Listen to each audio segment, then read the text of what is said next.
بسم اللہ الرحمن الرحیم۔ السلام علیکم ناظرین اکرام، ایک بادشاہ تھا، اس کی 7 لڑکیاں تھیں۔ وہ ان 7 سے بے حد محبت کرتا تھا اور ان کے ہر آرام کا خیال رکھتا تھا۔ ایک بار جب دسترخوان سجا ہوا تھا، وہ سب لوگ ساتھ کھانے پر بیٹھے تھے۔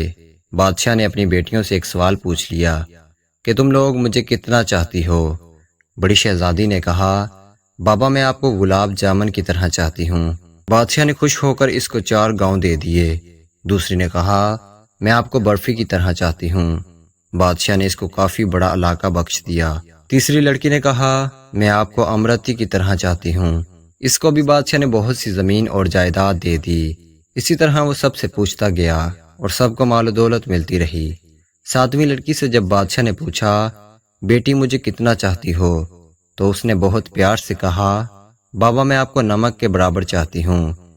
یہ سن کر بادشاہ کو جلال آ گیا۔ کہنے لگے، سب مجھے اتنا چاہتے ہیں اور تم نمک کے برابر؟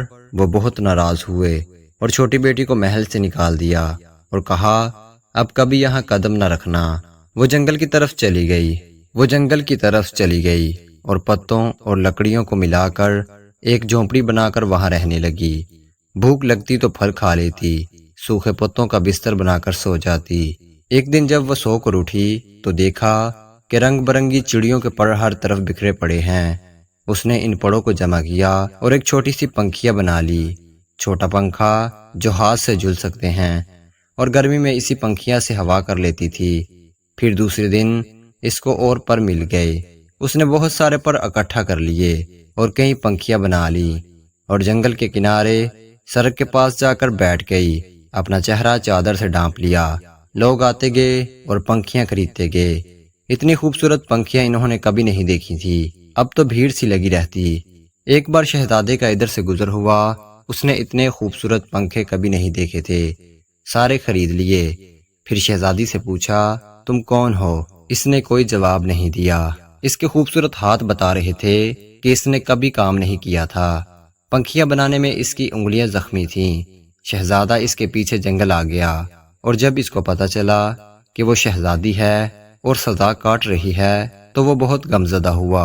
وہ اپنی سلطنت پر واپس گیا اور والدین سے سارا ماجرا کہہ سنایا۔ ان لوگوں کو بھی بہت دکھ ہوا اور وہ اپنے بیٹے کی بارات جنگل لے کر آ گئے۔ دونوں کی شادی ہو گئی، مگر شہزادی اپنے والد کو بہت یاد کرتی تھی۔ وہ خوش نہیں رہتی تھی۔ ایک دن اس نے شہزادے سے کہا کہ وہ اپنے والدین کی دعوت کرنا چاہتی ہے اور ان سے ملنا چاہتی ہے۔ شہزادے نے زبردست دعوت کا انتظام کیا اور بادشاہ کو دعوت دی۔ شہزادی نے کہا، سارا انتظام آپ دیکھیے، مگر اپنے والدین اور بہنوں کے لیے کھانا میں خود تیار کروں گی۔ سارے مہمان آ گئے، کئی دسترخوان ایک ساتھ لگے اور بادشاہ اور شہزادیوں کے لیے اندر انتظام کیا گیا۔ وہ جب کھانا کھانے بیٹھے تو ان کی بیٹی سامنے آ کر بیٹھ گئی۔ اس نے نقاب پہن رکھا تھا۔ جب بادشاہ نے پہلا نوالا لیا تو کھانے میں نمک نہیں تھا۔ دوسری ڈش نکالی، وہ بھی بغیر نمک کے تھی۔ تب ان کو بہت غصہ آیا کہ مجھے بلا کر یوں بغیر نمک کا کھانا کھلایا گیا۔ تب چھوٹی شہزادی نے اپنا نقاب ہٹایا اور کہا، بابا میں آپ کو نمک کے برابر چاہتی ہوں۔ یہی کہا تھا میں نے، نمک کے بغیر کسی چیز میں لذت نہیں ہوتی۔ بادشاہ چونک اٹھا، پھر اس نے آگے بڑھ کر اپنی بیٹی کو گلے لگا لیا اور اس کی آنکھیں بھر آئیں۔ بیٹی سے معافی مانگی تو شہزادی نے کہا، کوئی بات نہیں بابا، اللہ تو سب کا ہے، آپ پریشان نہ ہوں، میں اب بہت خوش رہتی ہوں۔ بہنوں نے بھی معافی مانگی اور گلے لگا لیا اور شہزادی نے سب کو کھلے دل سے معاف کر دیا، مگر ان سب کو احساس دلا دیا کہ وہ غلطی پر تھے۔ امید کرتے ہیں کہ آج کی یہ ویڈیو آپ کو اچھی لگی ہوگی۔ اگر آپ ہمارے چینل پر پہلی بار آئے ہیں تو ایسی اور انفارمیٹیو ویڈیوز دیکھنے کے لیے ہمارے چینل کو سبسکرائب کریں۔ آپ کے پیار اور محبت کا بہت بہت شکریہ۔